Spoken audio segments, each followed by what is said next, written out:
Bonsoir à tous, bienvenue sur le plateau Equinox Soir, votre décryptage quotidien de l'actualité de lundi à vendredi 19h, 21h, 18h, 20h Greenwich Mean Time. Martial Niane Difendi et Kavaye Yege Djibril reconduits au sommet des exécutifs du Parlement camerounais. Après âgés respectivement de 86 et 81 ans, le premier règne sur le Sénat depuis les toutes premières élections sénatoriales organisées au Cameroun en avril 2013. Le second, pour sa part, est maître du perchoir au Palais des Verts de Ngouaikele depuis 1992. Ils doivent tout à s'en tenir à leur première déclaration au président de la République qui a bien voulu leur renouveler sa confiance. Martial Niane Difendi et Kavaye Yege Djibril sont donc repartis pour 12 mois à la tête des deux chambres de notre Parlement, alors que leur remplacement était scruté, voire souhaité par une certaine opinion. L'âge de ces deux hautes personnalités est très souvent avancé comme facteur limitant pour continuer à présider aux destinées de telles institutions. Paul Biya n'a donc pas la même lecture des choses. Il préfère cheminer avec des personnes de sa génération et qui ont forcément une même vision du Cameroun que lui. Les jeunes générations, surtout celles du Rassemblement démocratique du peuple camerounais, doivent continuer à ronger leurs freins. La transition générationnelle dont faisait allusion le chef de l'État le 10 février dernier à l'occasion de la 55e édition de la Fête de la Jeunesse s'est intégrée les diverses instances parlementaires, municipales et même régionales, et non les diriger. Madame, Monsieur, tout à l'heure à 20h, c'est l'édition du vendredi, conduite par Nadine Yambou. Quant à moi, je vous retrouve après pour Equinox Soir, deuxième partie.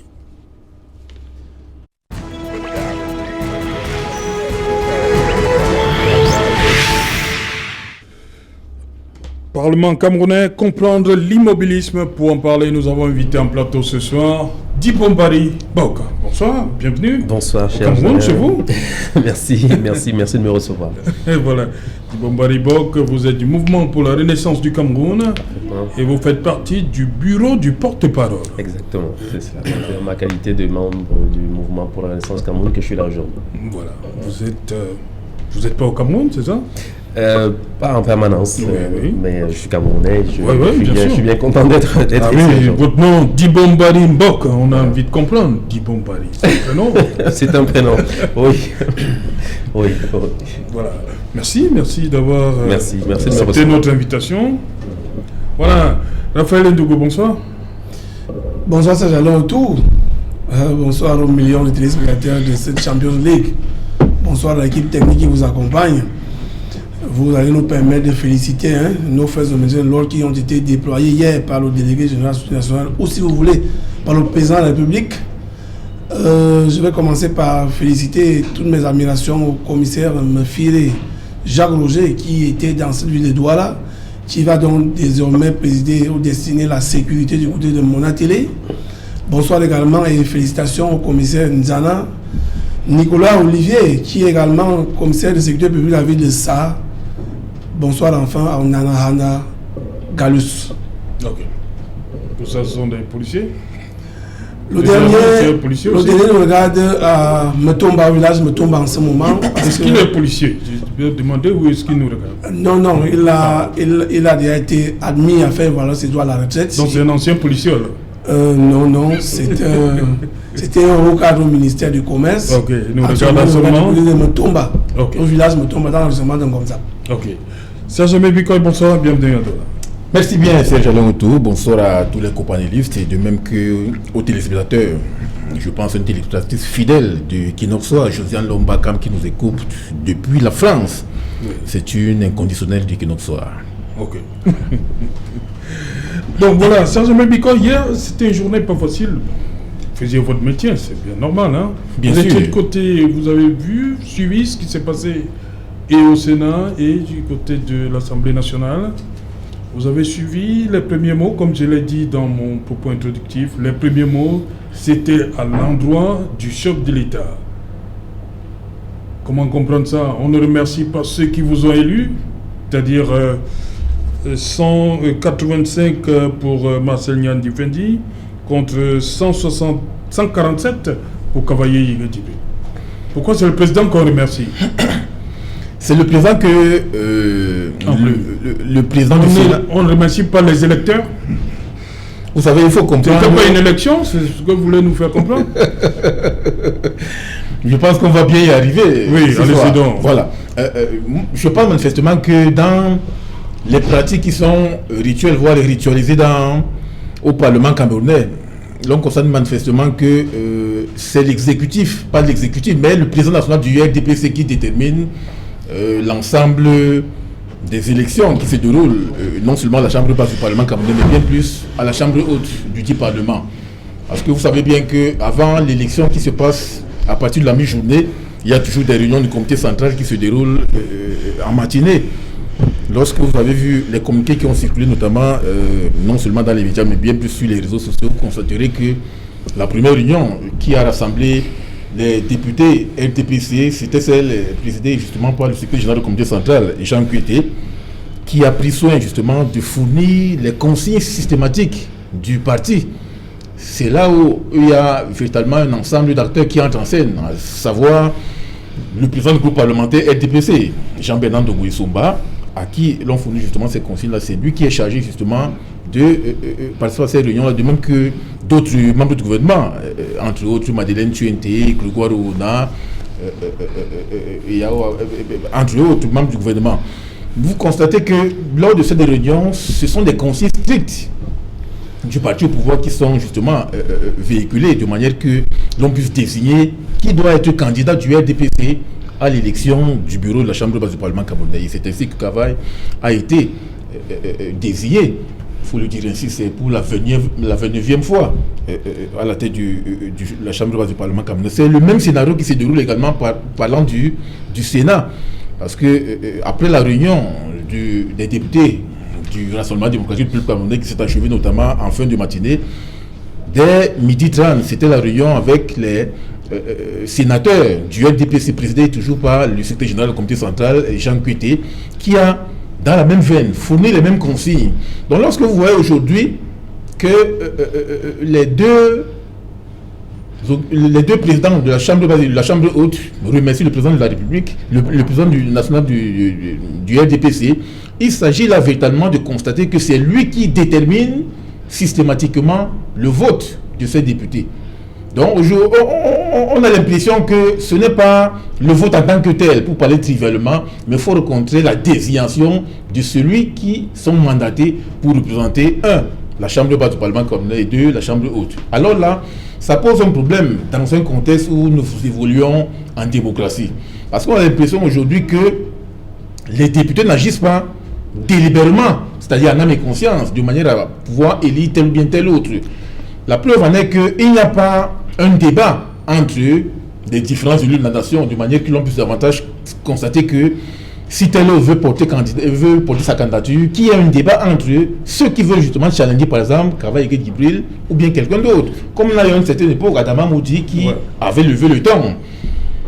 Mais l'on se rend compte qu'il y a une prédominance du président national du RDPC sur les élus.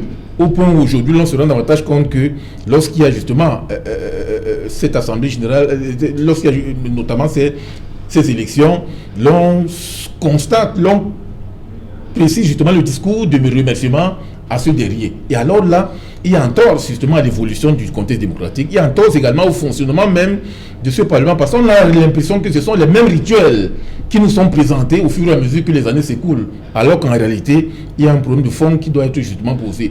Moi, je pense que si l'on focalise l'attention sur cela, ça nous permet, peut-être on aura l'occasion tout à l'heure de revenir notamment sur l'historicité de la diplomatie parlementaire, pour constater comment il y a eu deux déterminants qui sont à la base de la fondation de cette diplomatie, à savoir les changements institutionnels et la démission. Vous constaterez par exemple que depuis la naissance du Parlement, il y a 4 présidents qui ont été justement, été à la tête du Parlement. Vous avez Marigot Mboua, Marcel, à partir de 1962 jusqu'à 1973. Vous avez Salomon Tandem Mouna de 1973 à 1988. Oui. Vous avez Fonkocha Laurens de 1988 à 1992. Et vous avez aujourd'hui Kavaye Djibril de 1992 en 2021. Alors vous constatez qu'aujourd'hui, il y a véritablement le premier déterminant qui marque véritablement l'histoire de la diplomatie parlementaire, à savoir que au départ, si Marie Gomboua décide de quitter par exemple son poste de président de l'Assemblée nationale, c'est suite à l'unification ayant justement consacré la fin de l'Assemblée fédérale, l'Assemblée nationale fédérale. Alors que au niveau du deuxième président de l'Assemblée nationale, à savoir Salomon Tandem Mouna, c'est d'être président lorsque l'on constate, lorsque celui se décide à se retirer de la vie politique. Voilà. Par contre, en ce qui concerne Fonkocha Laurens, lui, il s'est d'être président parce qu'on assiste à l'avènement d'une ouverture démocratique et a marqué notamment la géographie des espaces de pouvoir marqués par le Grand Sud, le Grand Nord et la zone anglophone. Le Grand Sud aujourd'hui, dont l'une des figures est le président Paul Biya qui trône à la tête de l'État depuis 39 ans. Le Grand Nord, Kavaye Djibril, depuis 29 ans. Et la zone anglophone où on a vu se succéder entre autres Simon Achidi Achou, Peter Mafani Moussongay, Philemon Yang et aujourd'hui Steve John Ngouté. Inoni Efrem également. Vous avez failli oublier Inoni Efrem. Exact. Vous ne devez pas l'oublier. Ne l'oubliez pas, surtout. En effet. Il ne faut pas l'oublier. Il ne faut pas l'oublier. Ouais, il ne faut pas l'oublier. Voilà. Pas parce que... Bonsoir Serge Gauthier Onanina. Bienvenue. Bonsoir Serge Alain. Bonsoir aux panélistes. Bonsoir surtout à la consoeur journaliste Mademoiselle Nguili qui est en difficulté pour l'instant et j'en profite pour lui exprimer ma solidarité en tant que journaliste mais également en tant que membre du syndicat national des journalistes et en tant que communicant du PULS parce que les médias concourent à l'expression démocratique d'un pays. Djibombari Mbok, cette situation... Kavaye Djibril depuis 29 ans. Oui, alors... Marcel Nian Difendi depuis 8 ans, on va le dire comme ça. J'ai écouté avec beaucoup d'attention l'expression qui vient d'être faite. Oui. Et je pense qu'on en parle parce qu'en réalité, Cameroun est notre bien commun. Mais dans le détail, cela n'a que très peu d'intérêt, il faut bien le dire, parce que c'est toujours un peu le même cinéma auquel on assiste année après année. Et on a envie de dire que finalement... On pense peut-être une manière de distraire en fait le peuple camerounais parce qu'on sait très bien que rien d'essentiel en sortira. On parle de génération, on parle de nécessité de voir apparaître de nouvelles figures.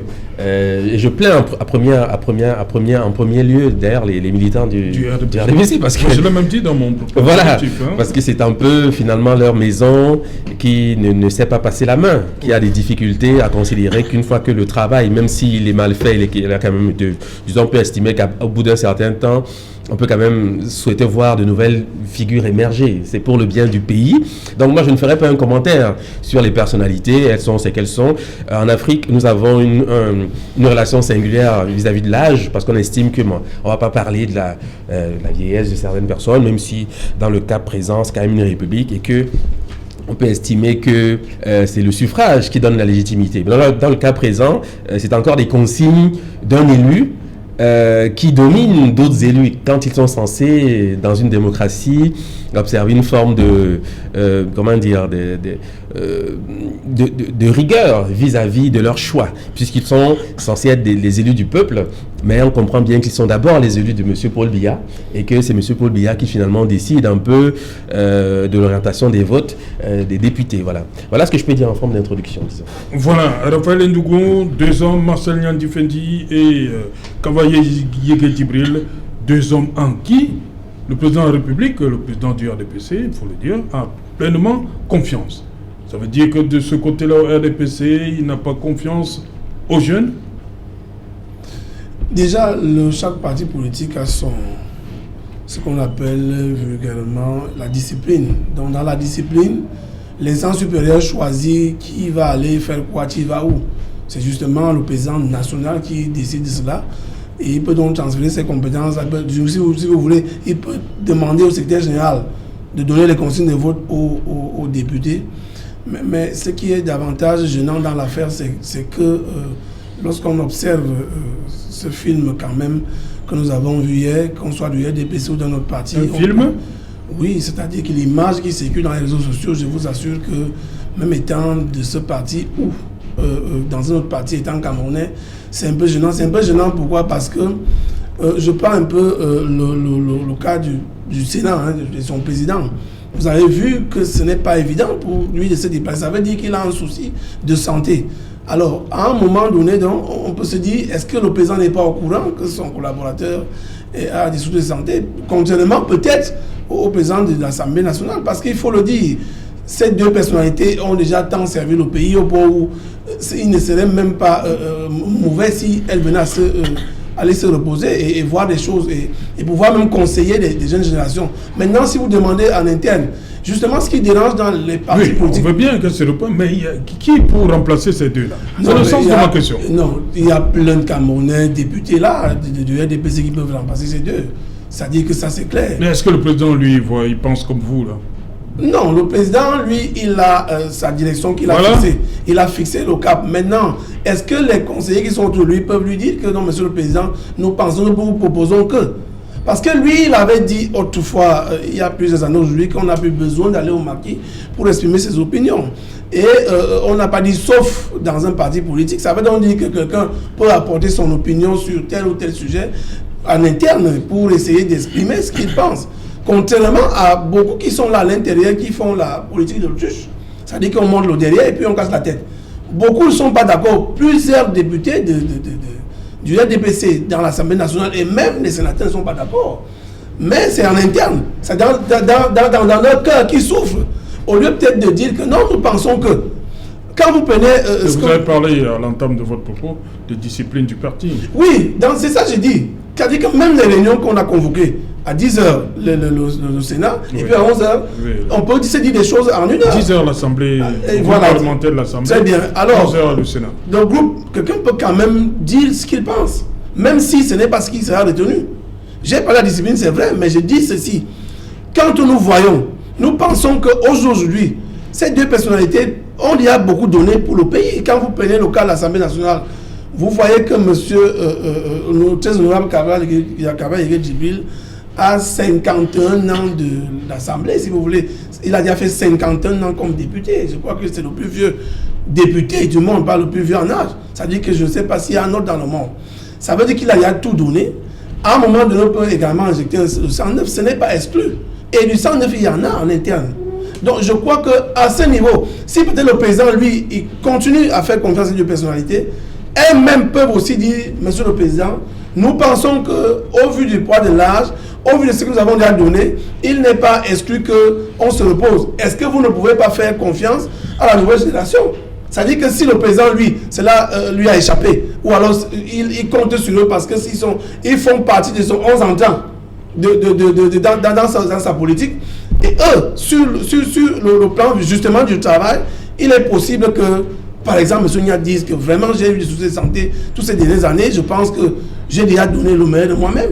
Quand vous voyez que ce monsieur-là, depuis 62, au même titre que le président Biya est dans l'administration camerounaise, alors ce n'est pas une moquerie. Encore que c'est une grâce d'atteindre un certain âge et c'est une grâce d'avoir servi son pays. Je crois que si on veut évoluer aujourd'hui, le président en parle au quotidien. Peut-être le président attend aussi que les députés en interne, c'est-à-dire qu'au-delà de la discipline qui est là, mais comment est-ce que quelqu'un se lève pour dire? Vous vous souvenez de M. Tobindi, que je salue au passage, qui en 2007 avait dit qu'il veut challenger le président de la République, M. Zengel également. C'est-à-dire qu'au moins qu'on voit quelqu'un qui se lève, comme Mme Amoudi, tout à l'heure, je parlais d'Adama Amoudi, au moins quelqu'un qui se lève pour dire que nous pensons que, je propose que, on voit quand même qu'il y a cette démocratie-là, il y a cette liberté-là, que quelqu'un puisse dire que je veux accéder à ce poste, je crois que je peux faire mieux que le papa qui est là, il a déjà tout donné, je peux continuer le travail. Donc c'est ce courage-là qui manque aussi. Et je crois que quand le président s'adresse souvent aux jeunes, il a demandé aux jeunes à un moment donné d'oser, il n'a pas dit sauf les jeunes de son parti. Il faut bien qu'à un moment donné, que les jeunes osent un temps soit peu pour essayer de voir est-ce que cela peut mordre comme on dit au quartier, ou alors on reste dans la discipline du parti. Et Serge Gauthier Onanina, pourquoi ce renouvellement de confiance à l'endroit de Marcel Nyandi Fendi et Kabaye Yegedibril fait tellement parler. Pourquoi les Camerounais, on va dire, entre guillemets, ont soif de voir ces deux institutions changer on va dire, de leader. Mais moi, je ne vais pas répondre à la place des Camerounais parce qu'il y a un dicton qui dit que lorsque vous vous faites enfariner plusieurs fois par la même personne, ce n'est pas la personne qui est le problème, mais c'est vous le problème. Alors, je suis étonné en tant que politique de constater que les Camerounais sont surpris, ont soif du changement lorsqu'on leur dit ne votez pas ces gens et qu'ils les votent. Aujourd'hui, ils ont donc vu les conséquences d'un mauvais choix. Première des choses. Deuxième des choses, c'est la séparation des pouvoirs qui est en procès ici et en crise. Et véritablement, il faut être très regardant sur cet aspect. Parce que si vous avez un président du Sénat et un président de l'Assemblée nationale, bien que militants d'un parti politique, qui, à la suite de leur élection, remercient le président de la République. Non, le président national. Ils ajoutent souvent chef de l'État, président de la République. C'est-à-dire qu'ils sont incapables de dissocier l'appareil politique et l'architecture gouvernementale ou étatique. Vous comprenez? Ça crée donc subitement un amalgame. Non, ils ont remercié le président du RDPC. Oui, ben, on rappelle toujours qu'il est chef de l'État. C'est important de le rappeler. Oui. Si vous dites, nous remercions son Excellence Paul Biya, président du RDPC, de nous avoir renouvelé sa confiance, on comprend que c'est le militant qui s'adresse à son président. Oui. Mais dès que vous ajoutez en tant que président du Sénat ou de l'Assemblée nationale, chef de l'État, président de la République, vous avez brisé les codes de la séparation des pouvoirs. Ça, c'est important à dire. Maintenant, ce n'est pas étonnant, ce n'est pas surprenant que ces messieurs soient réélus. Parce que dans l'habitude, et Serge Mébiko l'a dit tout à l'heure, dans la tradition parlementaire, il n'y a jamais eu de rupture. C'est-à-dire que tous les présidents de nos chambres parlementaires ont toujours fini achever leur mandat. Ce qu'il faut plutôt constater ici, c'est que pendant que le président de la République nous parle de la transition générationnelle, il est dans la continuité générationnelle en mettant en évidence, en avance, la sénilité, la sénescence et la condition de grabataire comme norme. Vous comprenez? Ce qui pose une question de fond. Est-ce que dans la transition générationnelle qu'il a proclamée ou annoncé pendant son discours très récent, à l'intérieur du bureau du Sénat, on ne pouvait pas, et de l'Assemblée nationale, c'est-à-dire des exécutifs du Parlement, est-ce qu'on ne pouvait pas faire un bon mix-up de jeunes et d'aînés? Moi, je préfère pas dire vieux parce qu'ils vont dire qu'on les insulte. À l'Assemblée, il y en a, hein. Dans le bureau, qui ont moins de 40 ans. Parce que la jeunesse, si c'est la jeunesse de 60 ans ou de 55 ans, ça pose problème. Parce que dans 7 ans, on va commencer à se plaindre d'eux. Donc, vous comprenez, parce que là aussi, c'est un exercice d'apprentissage. Or, si vous avez les âges qu'ils ont, et que à l'intérieur des bureaux, il n'y ait pas de gens qui aient la quarantaine, j'interroge. Et comme dit souvent un journaliste, un chroniqueur quelque part, j'interroge le président de la République sur la sincérité de sa transition générationnelle. Et pour terminer, Serge Alain, sur cette affaire, quand on voit quand même cela, moi je vais vous dire, quand un député, un parlementaire a fait 51 ans ou 21 ans, ou 29 ans, comme vous l'avez dit. Si nous prenons les démocraties, mon voisin, Monsieur Dibombari, avec lequel nous avons partagé, nous avons été dans un festival, peut-être, je me suis fait discret, mais alors, c'est que s'il a voyagé un peu ou ailleurs, il y a des lois au nom des parlementaires. Ah ouais. Je mets au défi un parlementaire camerounais. Parce que nous sommes là aujourd'hui en train d'interroger quelque chose de fond, comprendre l'immobilisme. Quel parlementaire camerounais peut dire qu'une loi porte son nom parce qu'il a combattu? Quel autre peut nous dire qu'il a proposé une loi, s'est battu, elle n'a pas prospéré, et qu'on dise, tiens, ce monsieur aime le peuple ou se bat pour le peuple, mais comme il n'a pas la majorité, parce que le problème aussi au Sénat, au Parlement, c'est que c'est un jeu de proportion. Tant qu'ils seront dans la majorité, ils vont désigner qu'ils veulent, même un cadavre. Et c'est pour cela que nous devons en prendre conscience maintenant. Voilà, il désigne qui il veut, mais là reste le problème, Serge Bikoy. Est-ce que dans le RDPC, il n'y a pas d'autres jeunes, il n'y a pas de jeunes? On ne dit pas que ça passe forcément à l'opposition, mais dans le RDPC, est-ce qu'il n'y a pas d'autres ressources pour pouvoir conduire ces deux chambres? Les ressources ne manquent pas, Serge Alain Autou. Mais il y a un problème au niveau de la culture, l'absence de la culture de renouvellement de l'élite dirigeante. Non seulement au sein du pouvoir en place, mais bien plus au sein même du parti, le Rassemblement démocratique du peuple camerounais. Vous savez, lorsque vous n'arrivez pas aujourd'hui à pouvoir allier le discours à la pratique, parce que tout à l'heure on évoquait, Serge Gauthier parlait de la transition générationnelle, la technologie qui a été justement évoquée par le chef de l'État lors du discours adressé à la jeunesse camerounaise le 10 février 2021. Mais vous constaterez qu'il y a là un fossé entre les discours et les réalités. Parce qu'en réalité, la transition générationnelle ici vise davantage à nous montrer que dans les prochains mois, on peut davantage opter pour le rajeunissement et le renouvellement, non seulement de la classe politique, mais bien plus de l'ensemble des instances de prise de décision. Ça peut être au gouvernement camerounais, ça peut être dans l'instance législative, ça peut être dans l'instance du Sénat, entre autres. Mais vous vous rendez davantage compte que ce n'est pas respecté. C'est vrai que même au niveau de la transition générationnelle, ça peut poser un autre problème, parce qu'en réalité, on peut certes changer les aînés en les remplaçant par les cadets sociaux, mais si c'est le même moule systémique qui reste, ça va poser un problème, parce que les mêmes tares et les mêmes scories, à savoir la malgouvernance, l'inertie, le népotisme, le favoritisme, vont toujours demeurer. Moi, je pense que le problème de fond ici, c'est d'opter pour le renversement de l'échelle des valeurs, ayant justement travaillé à ce que l'on puisse justement mettre un terme à un ensemble de dysfonctionnements. Parce que on peut certes changer les acteurs dans l'environnement systémique, mais si les mêmes contre-normes, les mêmes antivaleurs demeurent, il y aura toujours ces pratiques asociales qui vont demeurer.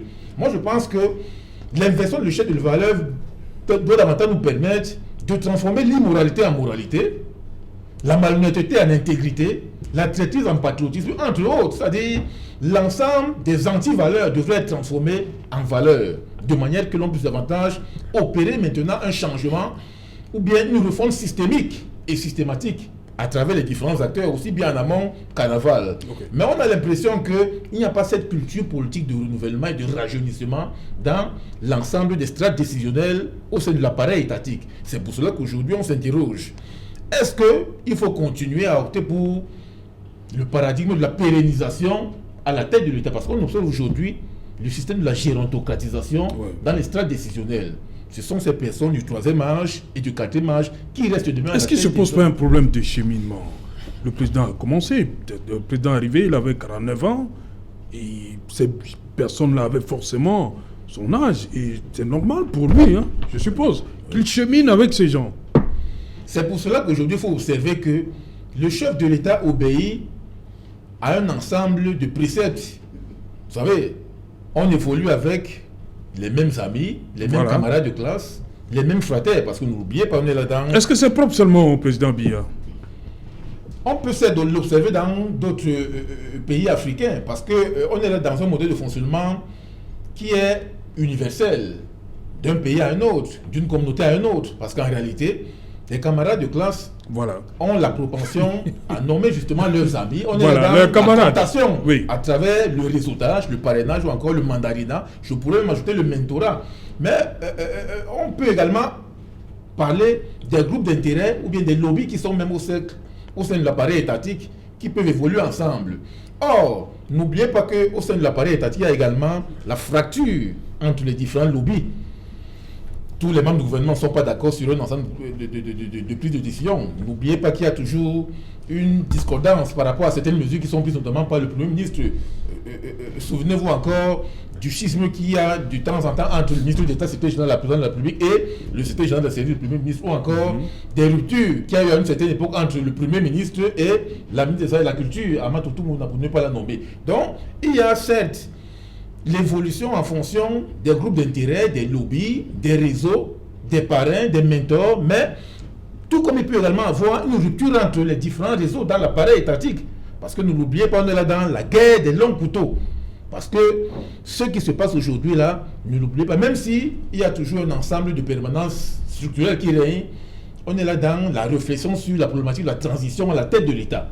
C'est pour cela que les uns et les autres peuvent évoquer soit la transition politique, soit la transition générationnelle, mais je pense que la réflexion reste et demeure au niveau même du changement d'un ensemble d'acteurs, aussi bien en amont qu'en aval. Ok. Dibomba Rimbok, je vais lire cet extrait du discours du 10 février. Le président dit « De nombreux jeunes ont intégré les diverses instances parlementaires, municipales et régionales. C'est de cette manière que se prépare la transition générationnelle dans la gestion des affaires publiques. » Il dit « On prépare les jeunes. Ils ont intégré. On les prépare. » Oui. Ça veut dire que les jeunes ne sont pas prêts pour l'instant pour diriger. Il faut bien relire ce passage. C'est une opinion. Honnêtement, M. Biya... Ça se prépare. Il dit bien, le président dit, c'est de cette manière que se prépare la transition générationnelle. Oui, moi, tout ce Ils ont intégré. C'est déjà quelque chose. On est bien au fait qu'en réalité, les jeunes sont souvent au fait avec les prisons. Parce que vous avez dit tout à l'heure que justement, je fais partie du bureau de porte-parole. Et M. Biboun Isaac, que vous connaissez probablement, en ce moment est en prison et c'est un jeune. Voilà. Donc, non, la lecture est peut-être celle-là, prépare, etc. Ben, moi, j'estime que ce n'est qu'un discours. Oui. La réalité est tout autre. Déjà, les élections citées ne sont pas un modèle. Oui. On ne peut pas estimer que les jeunes Camerounais se soient réellement illustrés à travers... Attendez, vous voulez dire que les jeunes qui ont été élus en février 2020, là...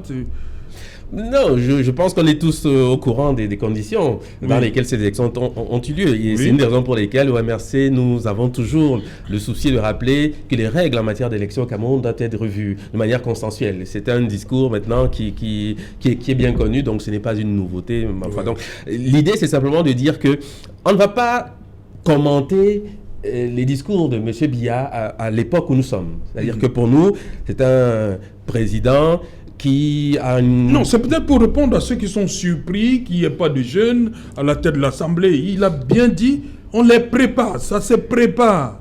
Oui, donc pour l'instant, ils ne sont pas encore aptes à le faire. Il préfère faire confiance à les gens de sa génération. Peut-être qu'il part des jeunes du RDPC. Oui, parce qu'au MRC, nous sommes prêts. Vous voyez, il suffit de questionner le directoire, par exemple, du MRC, où plusieurs jeunes, précisément, des responsabilités très importantes. C'est bien le signe que nous n'avons pas sur ces questions une même perception des choses. Oui. Et je crois que la plupart des Camerounais viendraient à la même conclusion, que le train, je veux dire, il y a eu une époque où on pouvait encore espérer autre chose de ce régime. Mais aujourd'hui, il n'est plus question de débattre sur les discours de M. Biya. Honnêtement, moi je le dis parce que c'est un peu lassant chaque année de revenir sur des faits qui concernent le patrimoine commun des Camerounais, mais qui semblent être simplement la possession d'une partie de certains Camerounais qui ont été jeunes jadis et qui maintenant ont du mal peut-être à quitter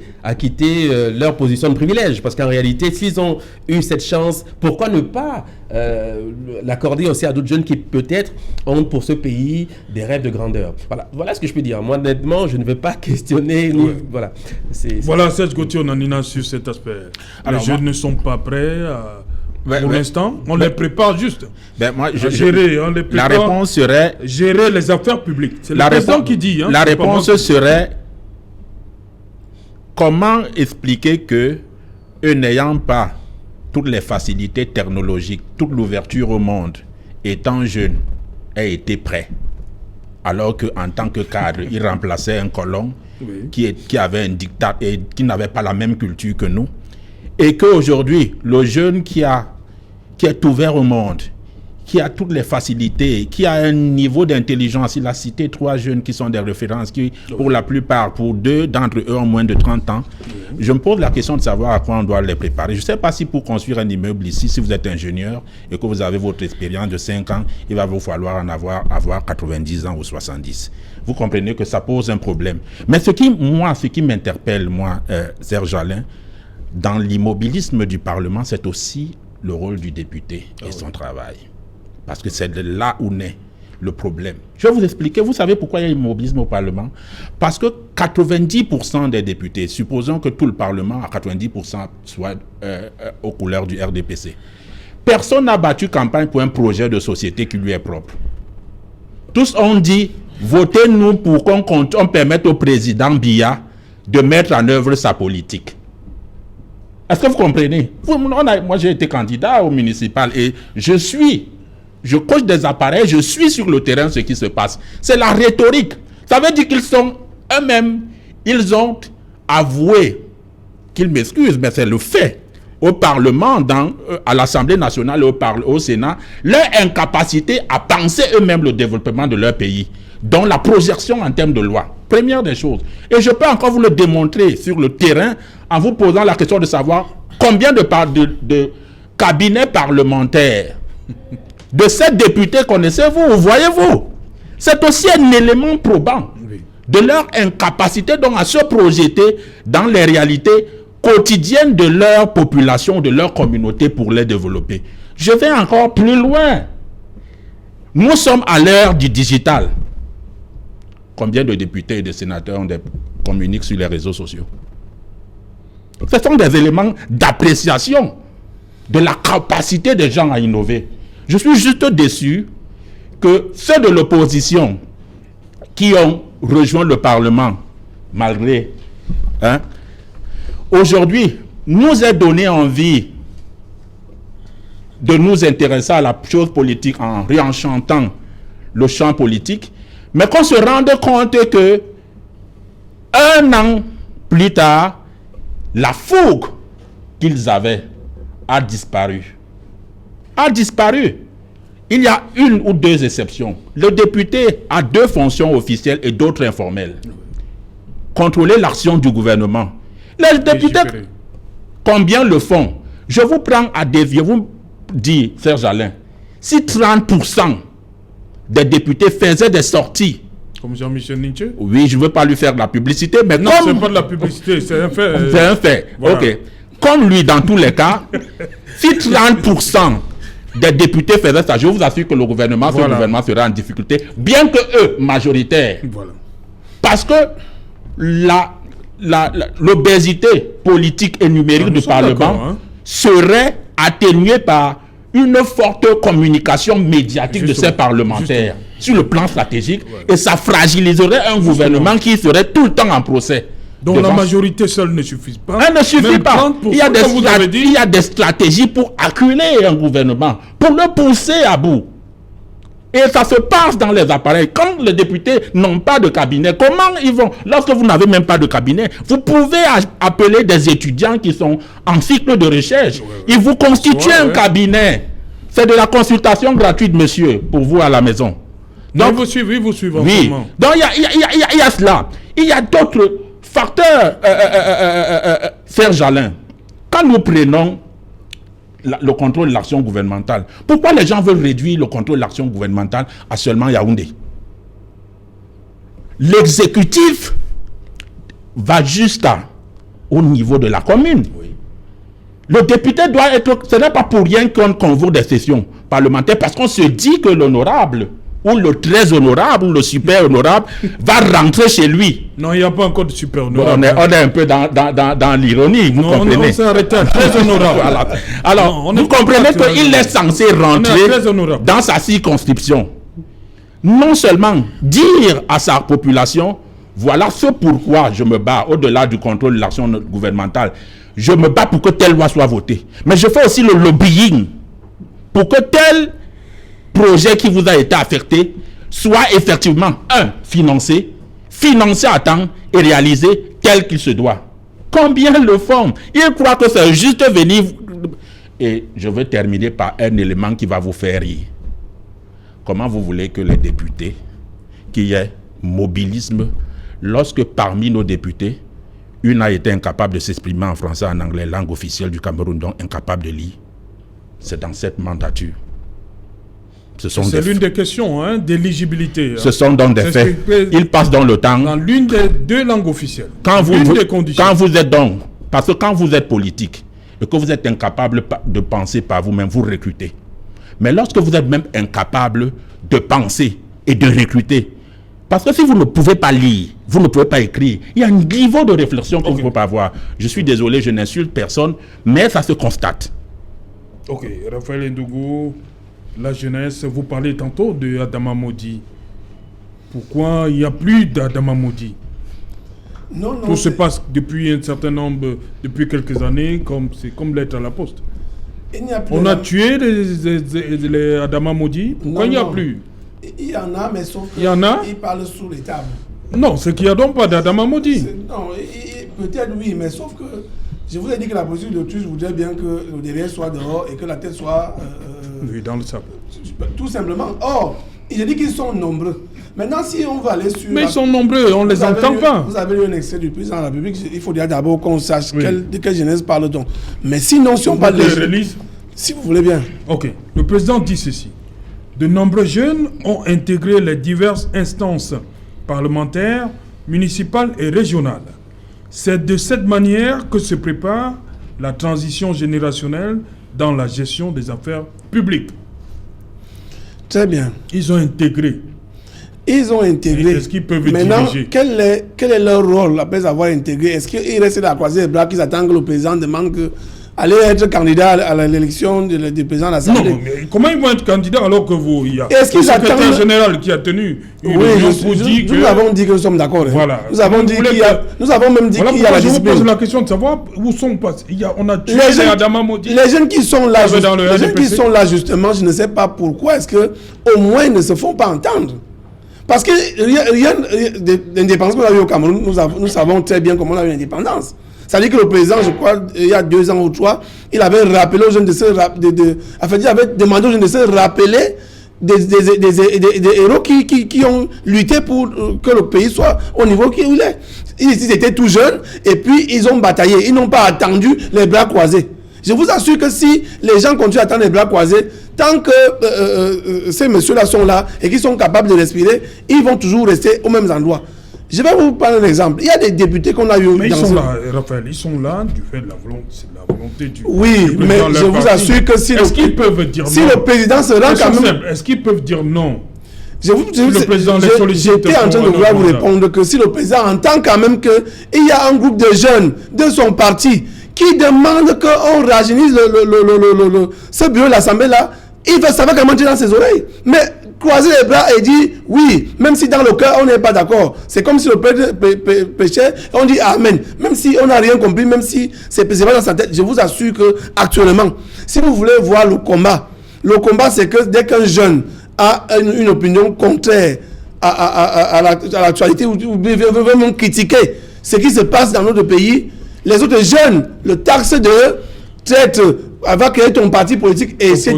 Opposant. Très bien. Alors que, honnêtement, le président a demandé aux Camerounais de l'aider à construire le pays. Et pour construire le pays, il faut bien qu'on dise là où ça marche, là où ça ne marche pas. Donc je pense quand même que... Oui, il faut dire que ça ne va pas ici. Je vous ai parlé tout à l'heure du... Vous êtes taxé de... On vous appelle traite, on vous demande de créer votre parti politique. En fait, on est là dans l'autoflagellation. Quand, à l'époque du parti unique, on exprimait ses opinions dans le maquis. Le président arrivait, il a dit, vous n'avez plus besoin d'aller au maquis pour exprimer vos opinions. Ça veut donc dire que même au sein de son parti qu'il a créé, les opinions c'est démocratique, on peut s'exprimer. Mais si les gens ne peuvent pas s'exprimer, ça fait donc ce que Serge Gauthier disait tout à l'heure.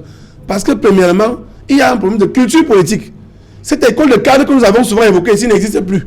Ça fait qu'on est même député parce qu'on a parti, on vous a pris, on dit, monsieur, c'est vous qui êtes là. On arrive dans un village où on dit, votez tel. Ça dit que malgré tout, les gens acceptent. Mais enfin aussi, il faut dire que l'opposition n'a pas aidé à ce que cette assemblée soit véritablement ce qu'elle doit être. L'opposition n'a pas aidé, pourquoi? Parce que je me dis que si en 2020 là, le MRC avait pris part à cette élection malgré le cours électoral qui n'est pas bon, au moins on devait avoir un groupe parlementaire MRC et peut-être un autre groupe parlementaire SDF, etc. On pouvait donc avoir je me sens l'obligation de dire... Non, vous allez dire certainement.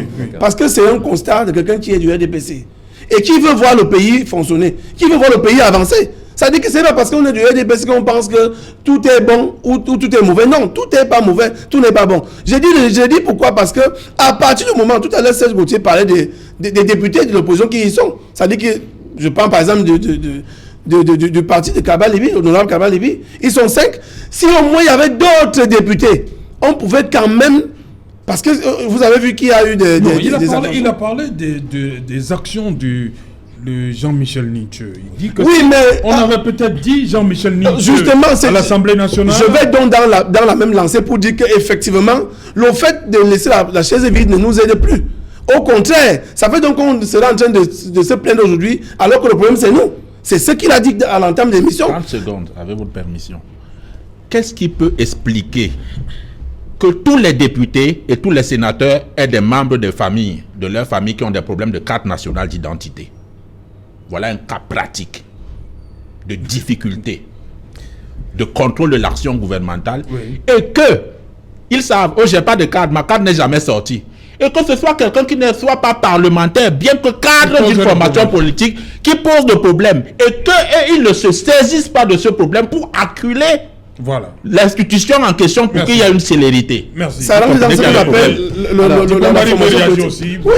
oui, parce que le MRC a été interpellé justement pour le motif qu'il n'aurait pas participé à des élections, donc cela aurait peut-être aidé. Non, il faut prendre les choses telles qu'elles sont. Le Cameroun connaît quand même une réalité et nous connaissons les motifs pour lesquels le MRC n'a pas participé à ces élections. Les motifs...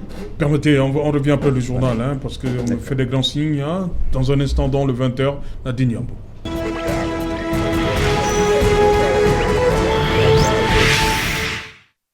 Retour sur le plateau Equinox, deuxième partie, c'est le débrief, toujours en compagnie de Serge Aimé Bikoy, Serge Gauthier, Onanina, Dibombari Mbok et Raphaël Ndougou. Raphaël Ndougou, c'est par vous que je commence. Je l'ai rappelé tout à l'heure, le 27 janvier dernier, c'était les mois, après cet accident au niveau de la falaise de Djan, un bus gros porteur et une camionnette transportant justement des bidons de carburant. Elle fait beaucoup de morts. Un département, la Ménoire, à côté on a le département du Mungo, et justement dans le journal on a vu que l'activité continue de prospérer de ce côté. On n'a pas tiré les conséquences. On a eu des beaux discours après cet accident. C'est justement cela qui nous gêne dans notre pays. On ne sait pas tirer les leçons lorsqu'il y a une catastrophe comme celle-là.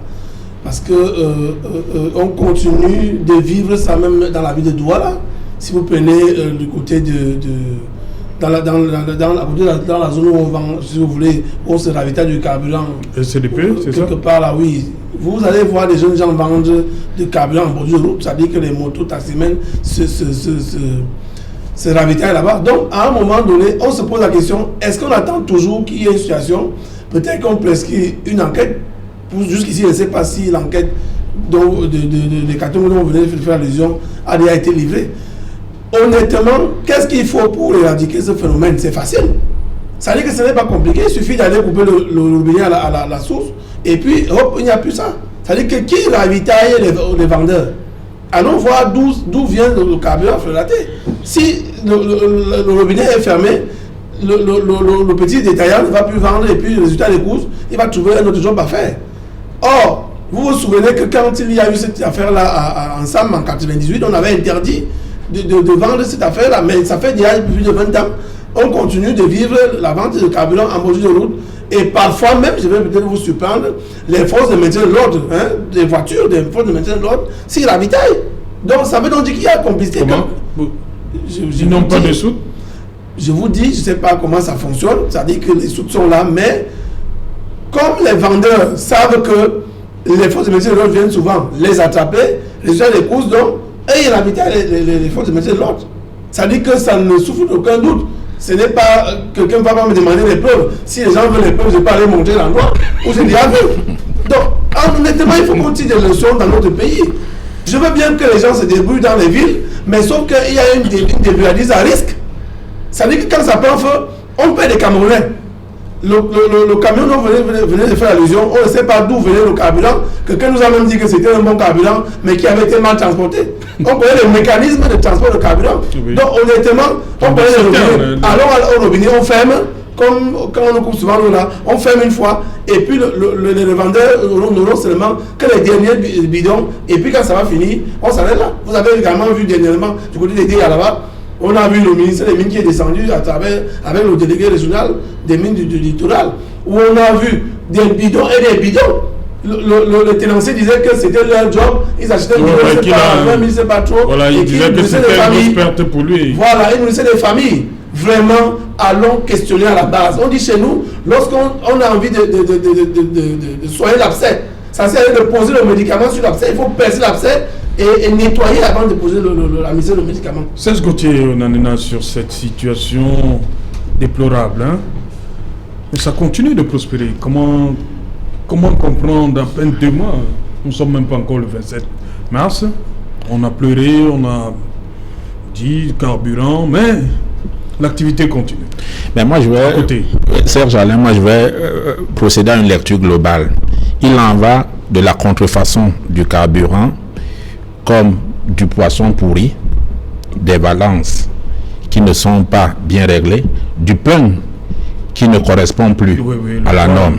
Quand on a donc tous ces indicateurs, de l'eau en sachet qui avait été interdite, mais qu'on vend à des endroits, sans compter celle qui est dans les bouteilles et qu'on conditionnait d'une façon extraordinaire.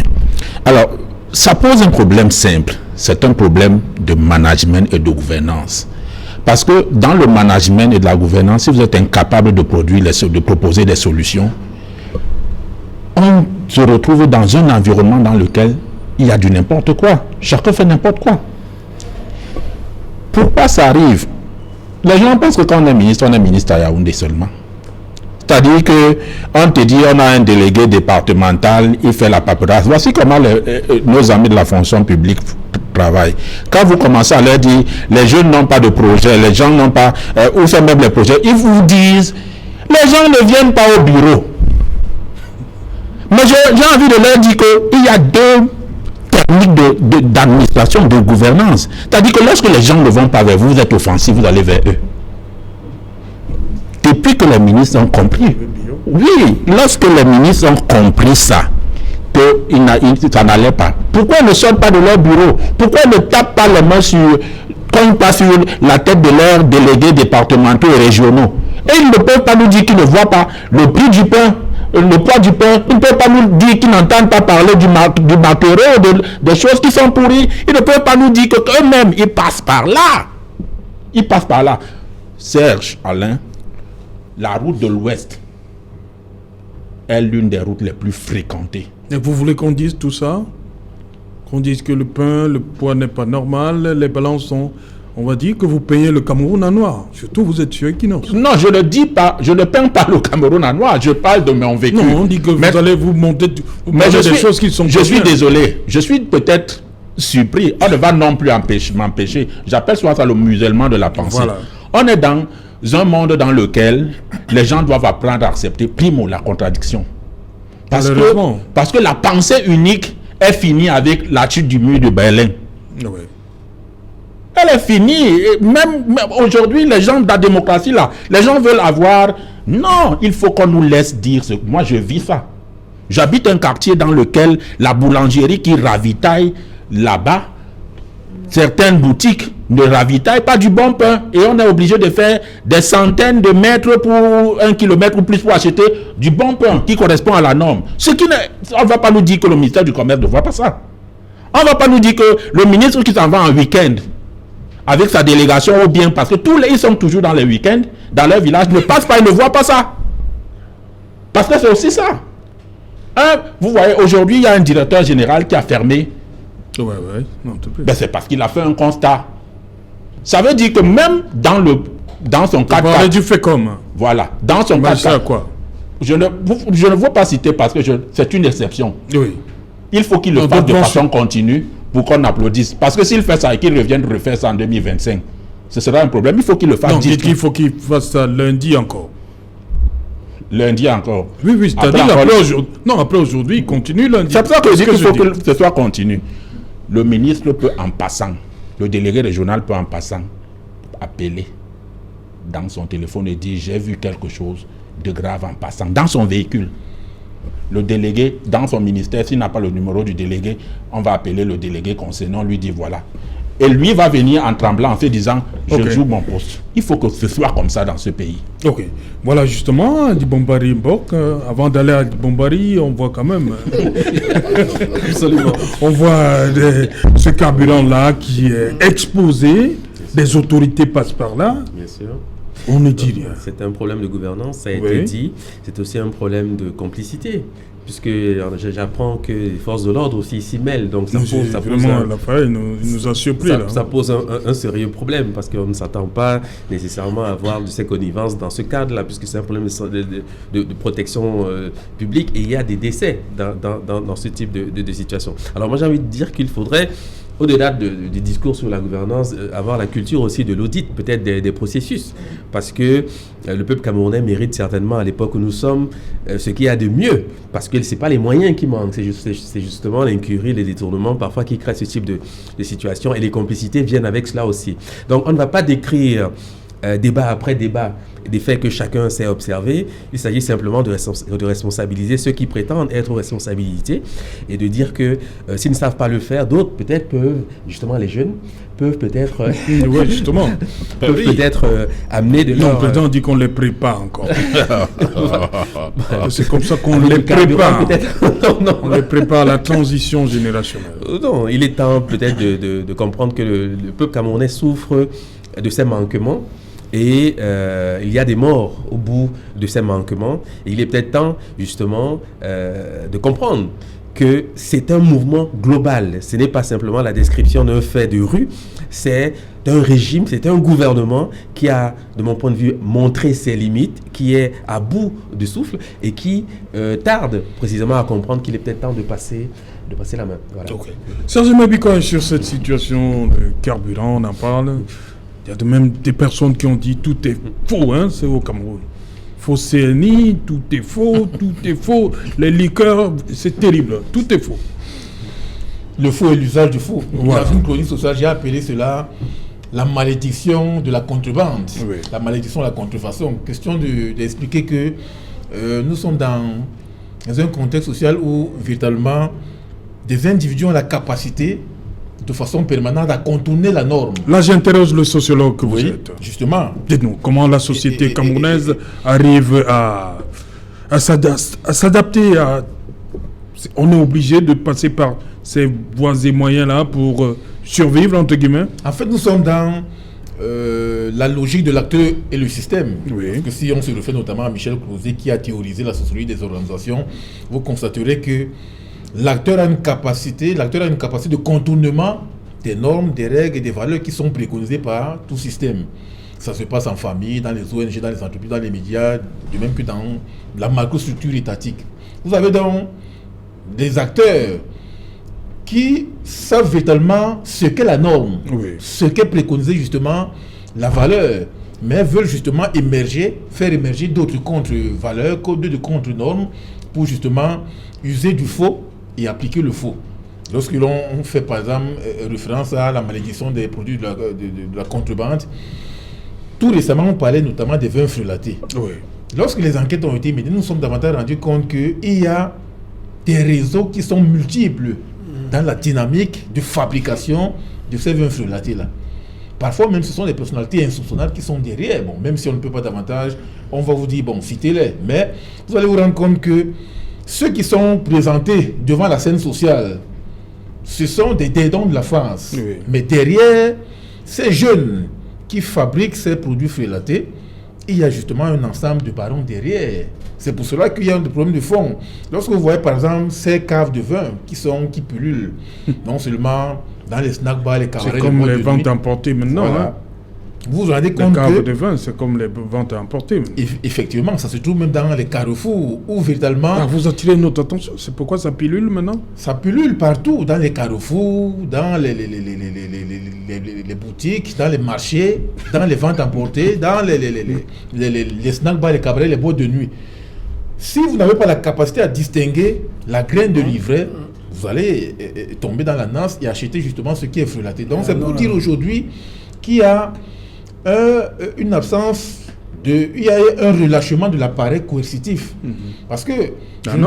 Oui, parce que il y a de temps en temps des actions spectaculaires de tels ministres. J'ai vu tout récemment le ministre du Commerce arriver dans le Snapba à Yaoundé pour justement saisir vous parlez d'actions spectaculaires. Actions spectaculaires, parce que là, on a l'impression qu'ils travaillent, alors qu'en permanence, il n'y a pas un suivi systématique. Il faut qu'il y ait un suivi et une évaluation de différentes actions. On parlait tout à l'heure de la décentralisation. Il ne faut pas seulement que c'est le ministre qui soit justement au cœur de cette action, mais que l'on voit les délégués départementaux, les délégués régionaux, pour contrôler systématiquement et régulièrement ces différents produits-là.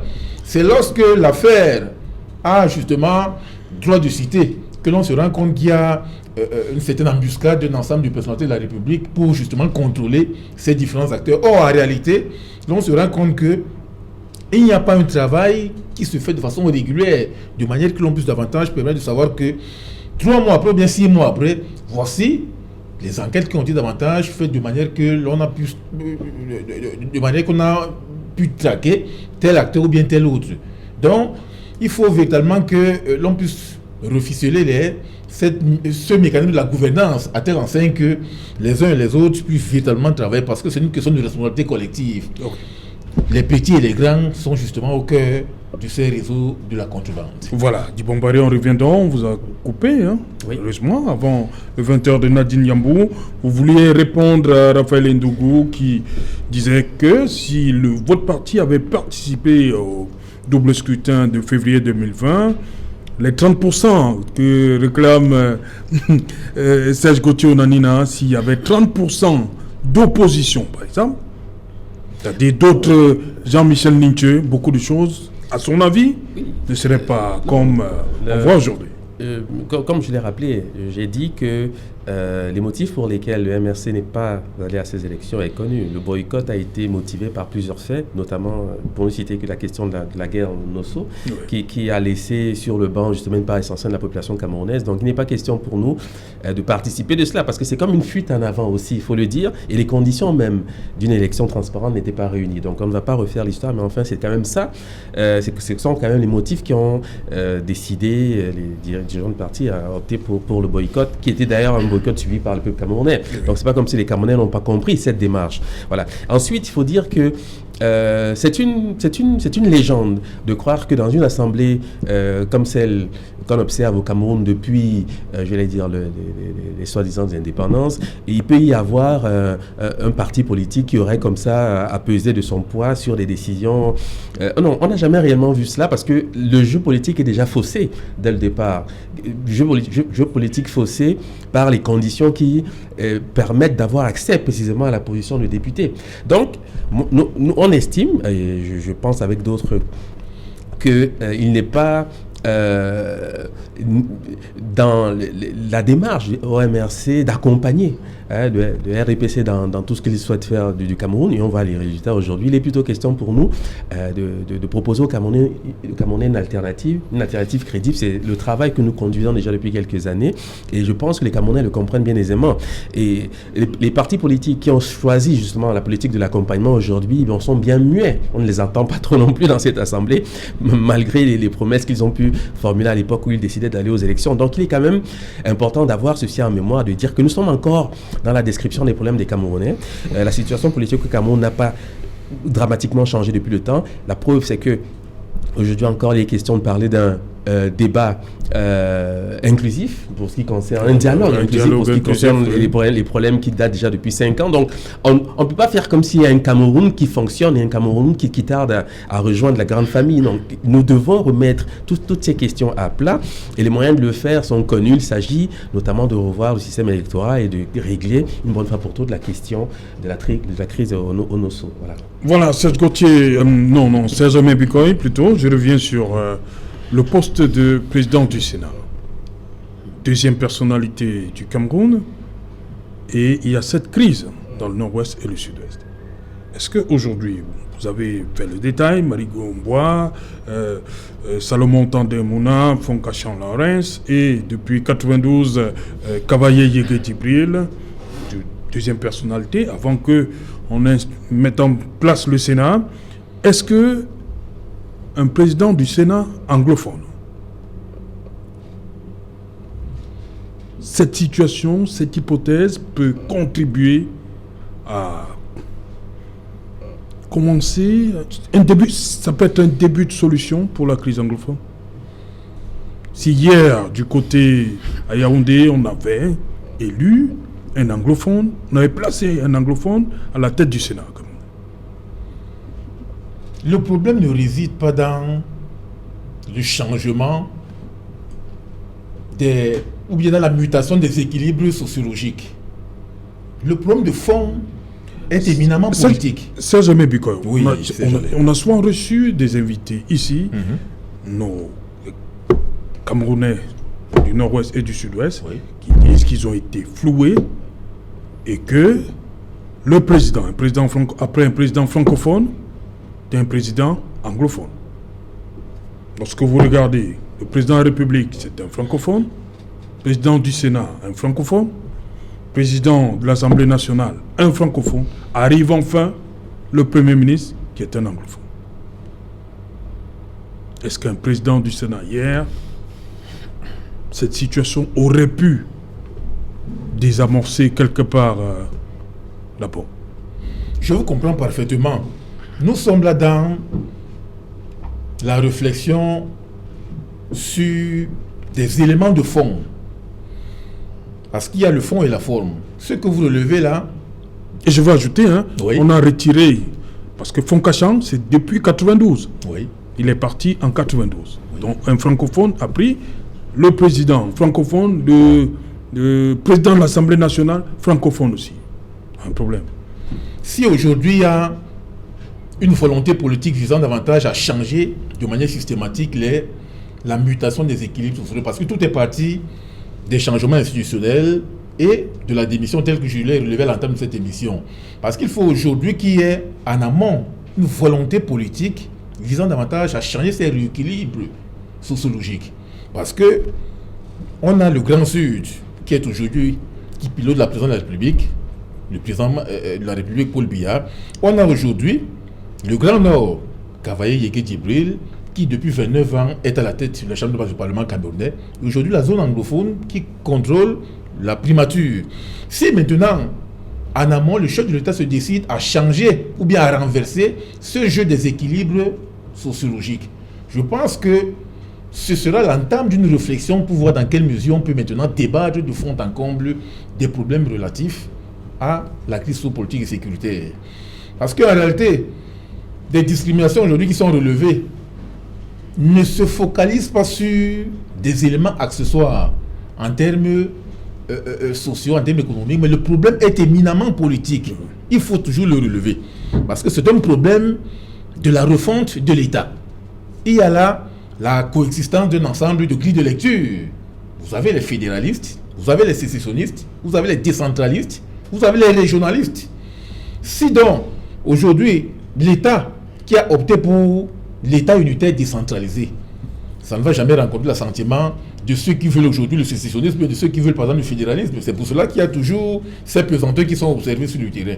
Moi, je pense que en actionnant le levier de la réflexion sur la refonte de l'État, c'est ça qui va permettre aujourd'hui de savoir véritablement que l'on peut davantage avancer dans la dynamique. C'est pour cela qu'aujourd'hui, jusqu'à l'heure actuelle, le problème anglophone reste et demeure entier.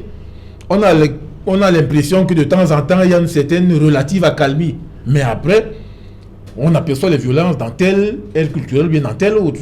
Moi, je pense que le débat de fond reste essentiellement politique, portant notamment sur la refonte de l'État. C'est pour cela qu'aujourd'hui, si l'on n'arrive pas davantage à créer une nouvelle dynamique de dialogue entre les différents protagonistes, de manière, c'est pour cela que de temps en temps, d'autres grilles de lecture et conjectures visent davantage à ce qu'il y ait un nouveau dialogue social, un nouveau dialogue inclusif. Question d'intégrer ces protagonistes qui sont aussi bien ici à l'intérieur qu'à l'extérieur pour justement débattre de fond en comble de la crise anglophone. Mais maintenant, ces débats de changement des personnalités, ce sont des débats formels, alors que le fond va rester et demeurer. Parce qu'en réalité, il faut débattre sur la question éminemment politique portant sur la refonte de l'État. Alors, moi, je voudrais, avant de vous répondre, réagir par rapport à ce que M. Dibombari a dit, parlant de ceux qui vont aux élections sont des accompagnateurs. Moi, c'est un mot qui me gêne parce que quand je fais la politique, je la fais pour le Cameroun. Et ce n'est pas parce que vous refusez de candidater que parce que l'autre a candidaté, est devenu ce qu'il est. Il est un accompagnateur parce que ça ne vous convient pas.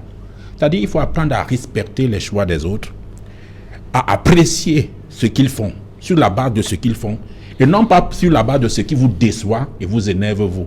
Sinon, vous ne faites plus de la politique pour le Cameroun, vous faites de la politique pour vos intérêts, c'est-à-dire si vous n'êtes pas là, rien ne marche. C'est très dangereux pour la cohésion nationale.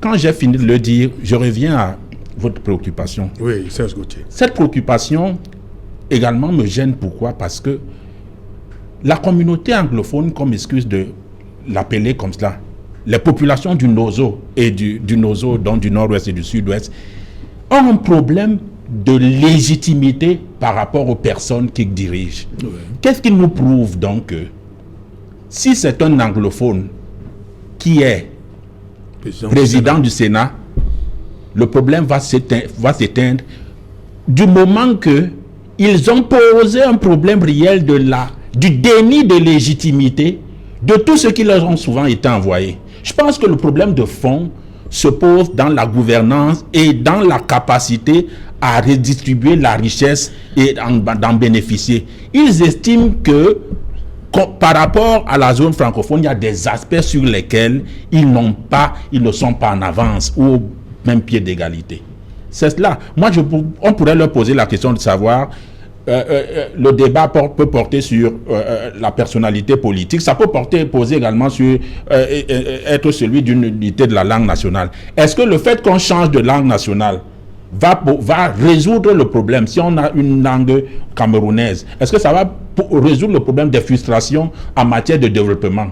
Vous comprenez que dans cela, il y a plusieurs problèmes dans un.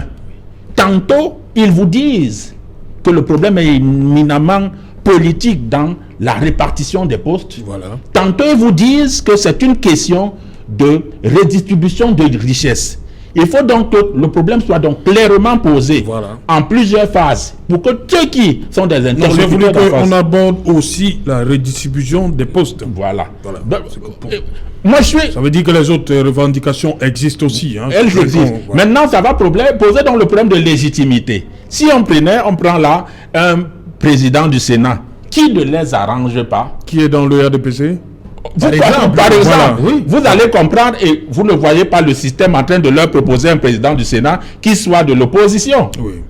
Il va encore se poser un débat, on ne le reconnaît pas comme étant légitime. Exact. Vous comprenez, c'est pour cela que le problème des individus et des postes doit être évacué au profit de la capacité à ce que la richesse soit redistribuée équitablement et égalitairement, quel que soit celui qui gouverne ou qui est aux affaires.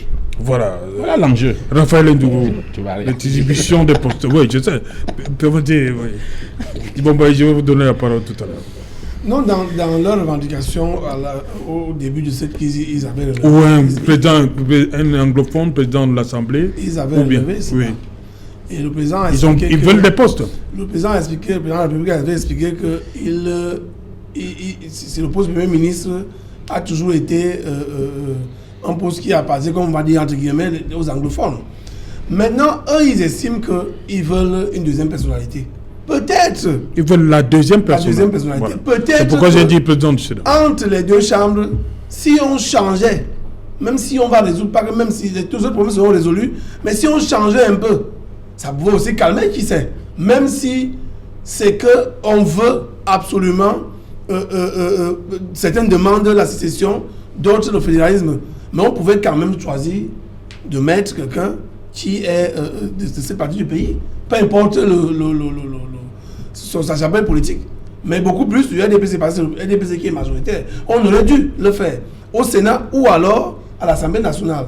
Beaucoup plus au Sénat. Mais maintenant, plus au Sénat. Oui, puisqu'ils avaient revendiqué ça. Le président avait pris la parole pour expliquer que le poste Premier ministre appartenait depuis des années, après le changement que a indiqué Serge Léopold.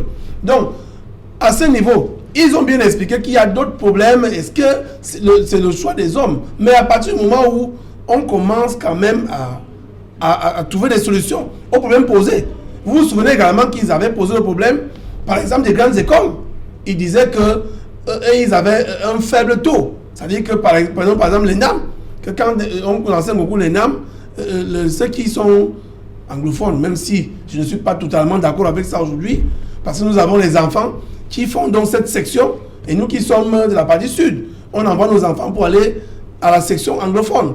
Donc ce problème-là n'est pas véritablement un problème qu'on va prendre à ce niveau. Mais je crois, pour répondre à votre question, que je crois que si hier on avait choisi une personnalité, un sénateur, pourquoi pas? Au niveau de la symbolique, c'est pourquoi j'insiste. Pourquoi pas président du Sénat, on dit deuxième personnalité du Cameroun. Je crois que le président parlementaire au Sénat est bien connu. C'est une autre personnalité qui elle a déjà été Premier ministre. Je crois que c'est le sénateur Peter Mafane Moussongbe.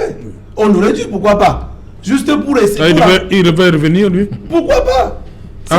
Okay. Non, le problème c'est que si vous restez au niveau des symboles, les symboles sont des éléments, comme je disais tantôt, formels. Parce qu'il y a un problème de légitimité et de représentativité. Oui, comme a dit Serge Gauthier.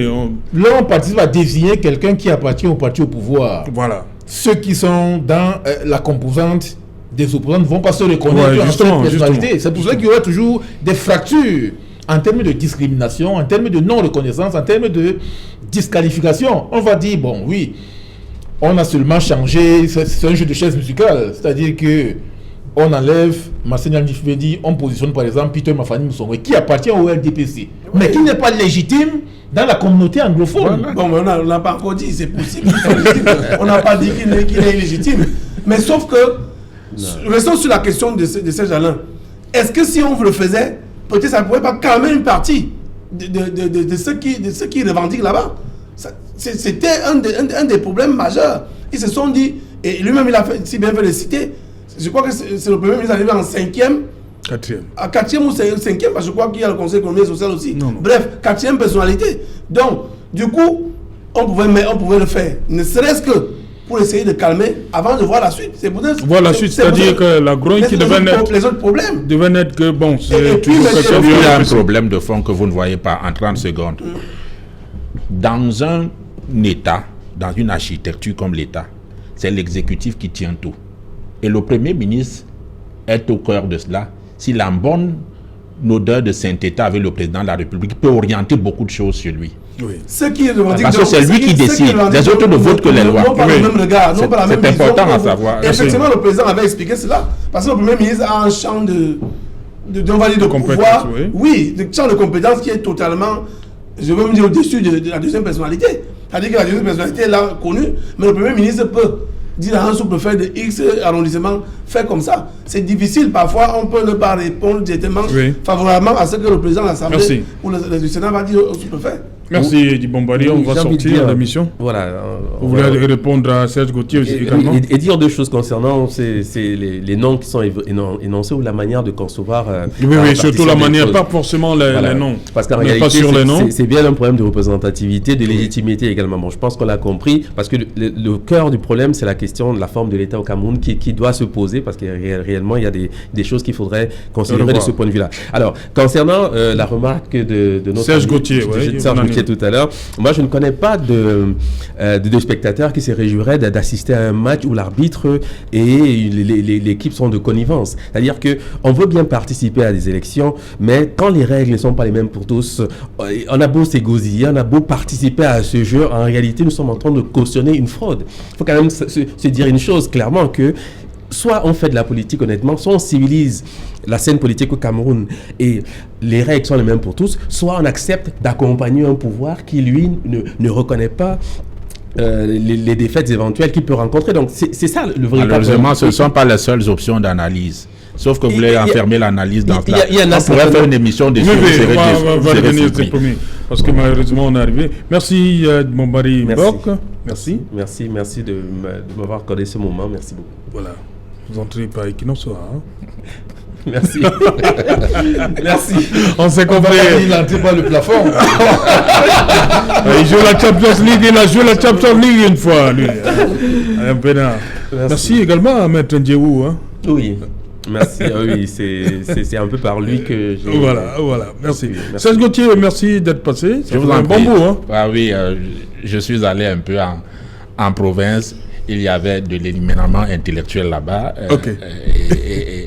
Et M. Dibombari a fait partie des participants, professeur Emmanuel Pondi et autres. Donc, il fallait un peu se ressourcer. La science et la connaissance ne sont pas toujours au centre. Ok. Merci, Serge Bikoy. Je vous en prie, c'est jamais. Voilà. Raphaël Ndougou, merci. Chaque fois que j'aurai la possibilité de chausser les godasses, la Champions League ne se joue pas qui veut, mais c'est qui peut. Voilà. Dieu pas au pouvoir. Tout à fait. Ah bon. Ben non, là on n'est pas d'accord. On n'est pas d'accord, pris sous cet angle-là.